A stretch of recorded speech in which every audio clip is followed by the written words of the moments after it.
And we're going to move on to the next segment, which I had planned for the candidates to ask each other questions and have some little interaction going on here. I don't think that's going to work since we had several candidates that didn't show up.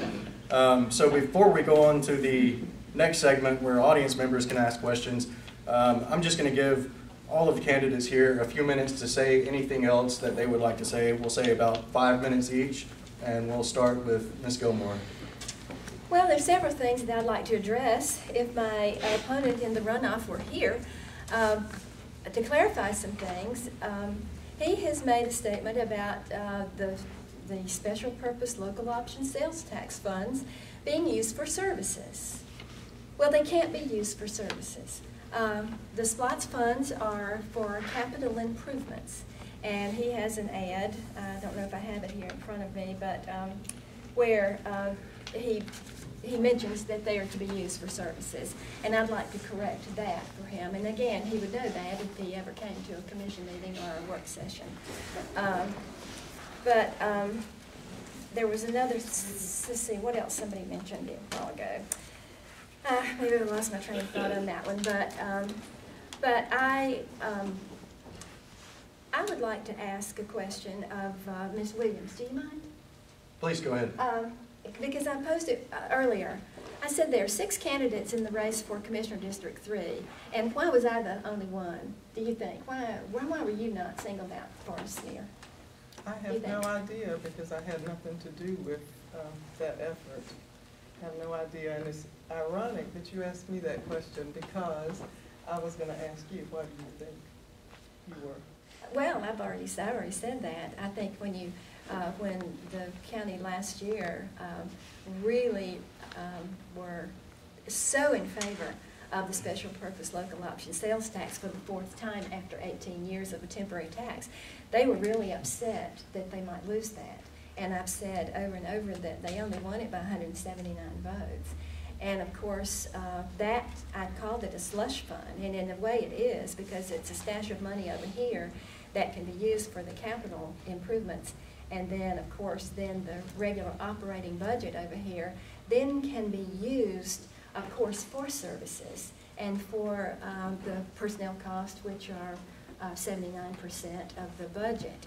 And by the way, also, you mentioned about the drug money and the increase in taxes, 1.7 million or something.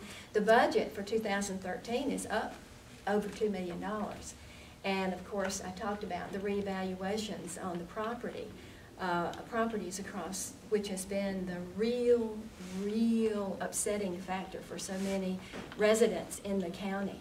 People are really upset, and in particular the seniors, about that, because like the little 90-year-old lady that I mentioned the other night is an example, who is employed in order to supplement her Social Security, whose evaluation on her home will cause her taxes to go from $160-something a year to well over $600.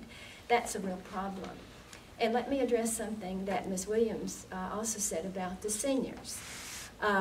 It's easy for someone running for office to say what they're going to do or what they'd like to do. I've made no such promises about anything. One commissioner can't do anything. It takes the majority, it takes 3. There are 5 commissioners, it takes 3 to get anything done. And when it comes to having any kind of tax break for seniors, either the school board or the commission board could do something about that. We've already been told that the school board has not one intention of ever doing that. They can't do it without money. And, but they could. But what it would take would be passing a resolution. It would have to be sent to the State House up there in Atlanta. Someone would have to propose a bill in the House up there, Representatives. Then that bill would have to be passed. Then it would have to go to the Senate. It would have to be passed in the Senate. It'd have to be signed into law by the governor. And that would be the process by which any reduction or abatement or any reduction in taxes for the seniors could take place. And so for someone, it's easy to say, yes, I'm all for that. But getting it done is another thing, and it would take the majority of the commission board to do that, or a majority of the school board to do it. And so it would take a mighty change of the commission board and have a majority on there that are real conservatives that genuinely believe in lower taxes. People in Troup County are overtaxed on their properties. Many of the concerns that have been expressed to me have been about people living on lots on the lake that are mud, and yet they're paying for lakefront lots that are mudfront lots. And some of those have been reduced, and rightfully so, but many of them are just extremely high. And that gets back to the commissioners doing a budget. I've inquired about that. And this is what happens too when you go and you participate as a citizen and you want to ask questions. You can't ask these questions in a commission meeting. You don't disrupt Robert's Rules of Order. You don't stand up and disrupt in any way. You wait. If you're given an opportunity to ask a question, it will only be in a public hearing. And on many occasions, I have spoken up on issues that were important, like the closing of the convenience centers, and or in a planning and zoning board meeting when the applicant for a particular issue that they have on the agenda is there, and the planning and zoning board members are trying to make a decision about what the application is about, and they look out and ask, is the applicant here? And there would be no applicant, and they would say, oh, well, early on, about 6 years ago, many times they would just pass something, have questions, but they would pass it anyway. And after a meeting, we ask a question. Don't you think the applicant should be here so that those questions that you had about this application could be asked and answered so that you could make an informed decision? And they actually changed that. But it was certainly not because there was a disruption by me in a meeting where one follows the rules of order. So anyway, those I are would like concerns. to respond if I may. Please go ahead. First of all, I think your question was what concerns or what issues I would be interested in addressing if Sure. I were elected. Yeah. Don't believe I ever stated that I would cut taxes. I think it's a no-brainer that one commissioner cannot make a decision. And with that thought in mind, I'd like to ask Ms. Gilmore, how effective do you think you will be as a commissioner in gaining support from the other members and in accomplishing what you'd like to accomplish as a commissioner? Well, the one thing, I have no illusions about anything. I've made that real clear. Because I've said one commissioner can't do anything, it takes a majority. But certainly, as a commissioner, you can sit there and question something. If they bring, of course it's the chairman who sets the agenda. The county manager puts forward the issues, and they discuss those at the work session. And many times those things just kind of get discussed by everybody on the board. And many times it's sort of like a rubber stamp.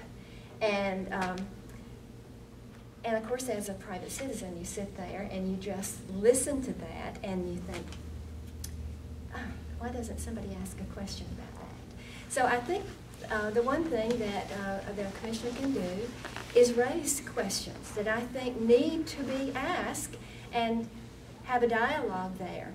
And the one thing that I would change, and I think it's possible, is to have the commission work sessions and the commission board meetings televised for the people of Troup County who cannot be there. One of the biggest criticisms I have heard from the public is that they work, they cannot attend, even retired people are sometimes busy taking care of their grandchildren, And they can't be at these meetings, but they certainly would like to know what their local government is doing and how they're deciding things, how they're discussing things. And of course, there is no televised anything from the Troup County government. I think recently they started televising, I think, Scott, you told me that they were televising. Grand City Council. The city council. And it's very important.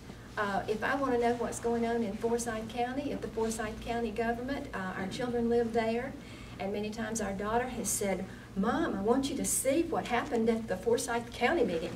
And all I have to do, 2 or 3 clicks, and there on that computer, I can see what's going on in Forsyth County at the government. You cannot do that here. And I know that they have the capability of doing that if they just would.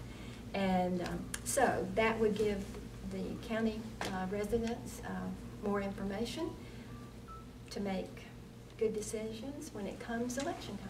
All right, thank you. And Mr. Woodruff, I'm going to give you a few minutes to make your final statement or say whatever you want to before we move on to the portion where the audience members will ask questions. Thank you, Scott. One thing I guess I need to clarify, I said if I'm elected, your taxes will not go up $1.7 million. As Ms. Gilmore stated, the taxes this year went up $2 million. I mean from my office, because of my budget, your taxes will not go up $1.7 million. I can't say you won't ever have a tax increase again, so let me clarify that for the record.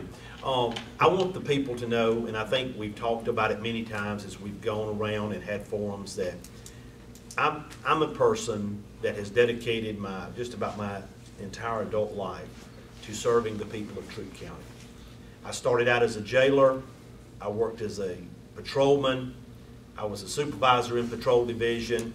I was a public information officer where I went into the school systems and actually taught our children the junior deputy program. I was a jail administrator where I oversaw the daily operations of that jail with the inmates that are in there, with the staff that's in there.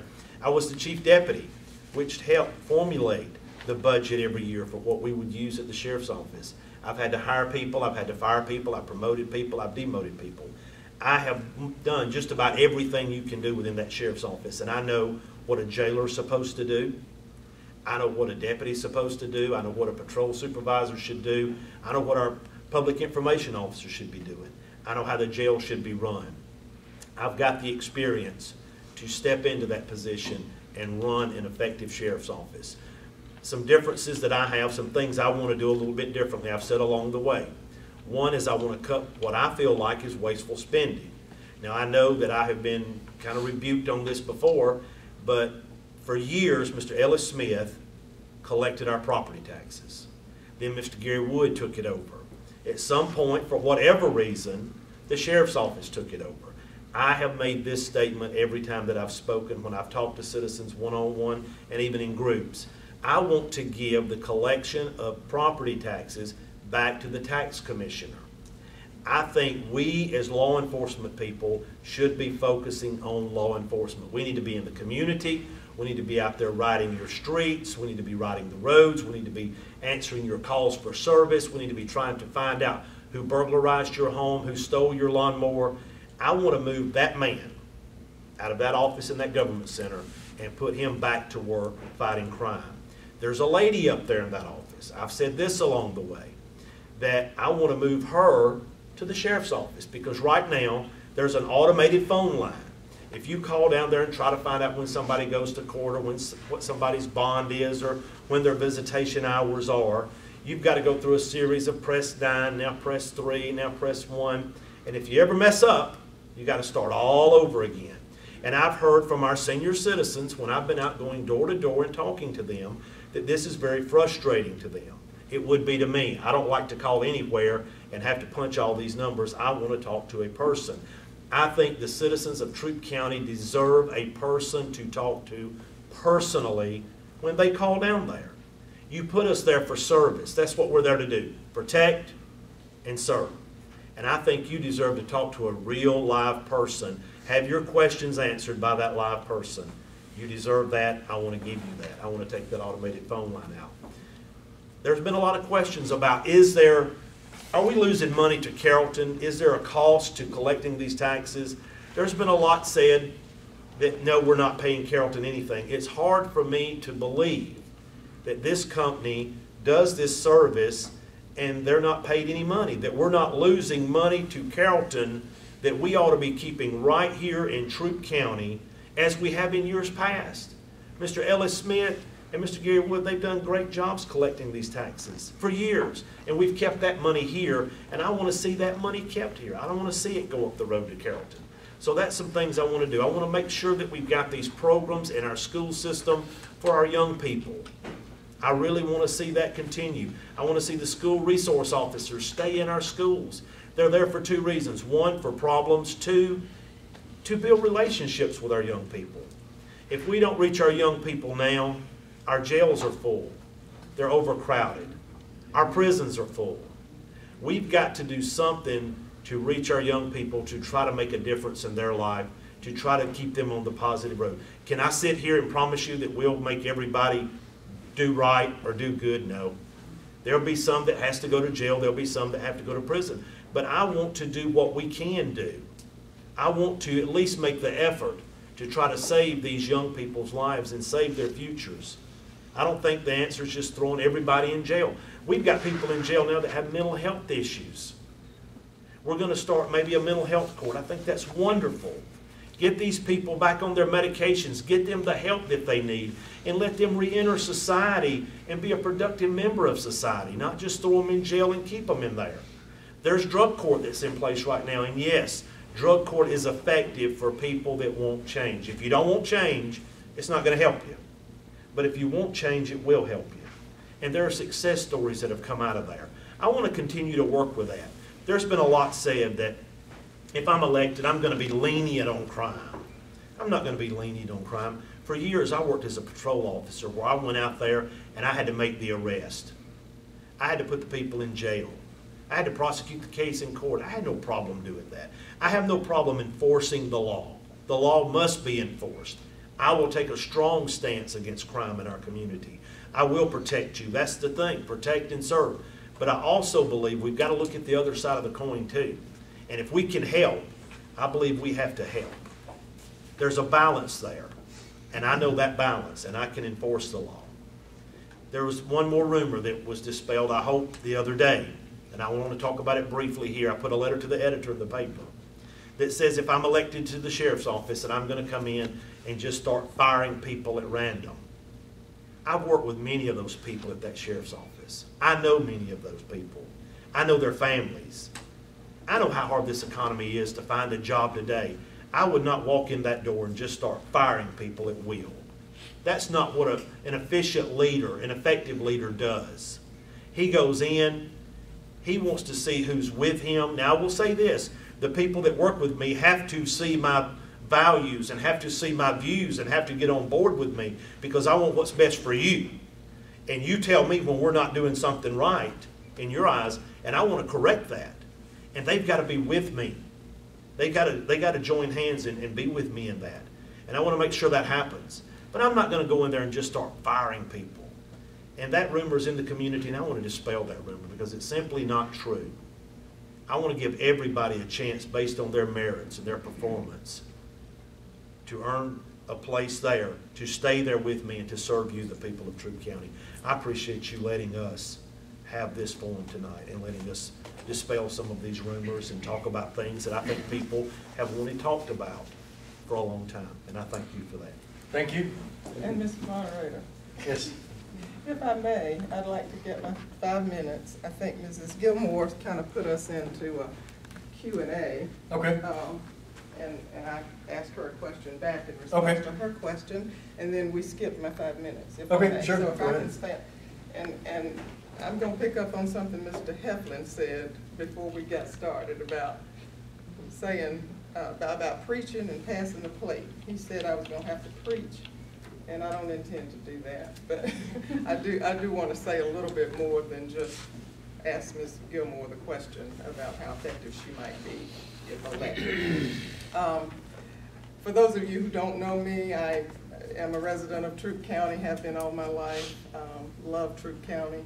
Think about it kind of like we think about children. You want the best for your children. I want the best for this area. I want the best for the citizens of Troup County. I think I bring a lot to the table to move the county in the right direction. I was educated here. I've worked within a 50-mile radius of this area my entire professional career. I think there are a lot of challenges that face us, but I think we've talked a little bit, we've been a little bit in the weeds tonight, just kind of talking about details. But from a broader view, a broader perspective, I think we need to look at what we do about the major issues that we're faced with. And again, I'm not running for school board, but you cannot forget about education. We have to look at jobs. People in this area need to be employed. We have some 10,000 jobs that have been brought to this area in the last few years with Kia and the suppliers. There are still a lot of people unemployed. That needs to be addressed. A lot of people work here and they leave and they go back to their homes and they take their earned dollars and they spend them elsewhere. I think we have to give people an opportunity to live here and choose to live here. And until we have more jobs, more diversity of jobs, something for everybody. Trailing spouses should not have to opt to live in Noonan or Auburn in order to have two incomes coming in. Most of us know that it takes more than one person in a household working in these difficult financial times. So I think we've got to work on the diversity of our job base. We will grow. We need to be deliberate and smart about the way we grow. We need to look at West Point, Hogansville, and LaGrange, and how we can come together as a county and provide services that are duplicated by the municipalities at this point. Central County water system is a good start. Fire protection, we've talked a little bit about that already. I think with the number of fire stations we have, there's no reason it should take 10 minutes to get to anyone's home in this area, helicopter or no helicopter. So I think we've got to, as a commissioner, you've got to have a board that's going to look at all of the pros and cons of the changes that are made. And if we're impacting people negatively, then we need to address that. And I'm confident that the current board is concerned about that. If I'm elected, I certainly would be willing to look at whatever we can do to help citizens out in that regard. I have lost my glasses, so I can't really see the rest of my notes, but let me just say that I appreciate your listening to me and to all of us, and I appreciate, Scott, you putting on this forum so that we have an opportunity to discuss the issues. I know there's another phase, but I wanted to at least let you know that I want to do the best for Troup County. I think that we have an excellent opportunity to seize what's coming our way. We can be selective about the companies that come here. This is already an excellent place to live, to work, to raise a family and grow a business. I think we can improve upon what we have, and I'd like to be a part of that. Thank you. Thank you.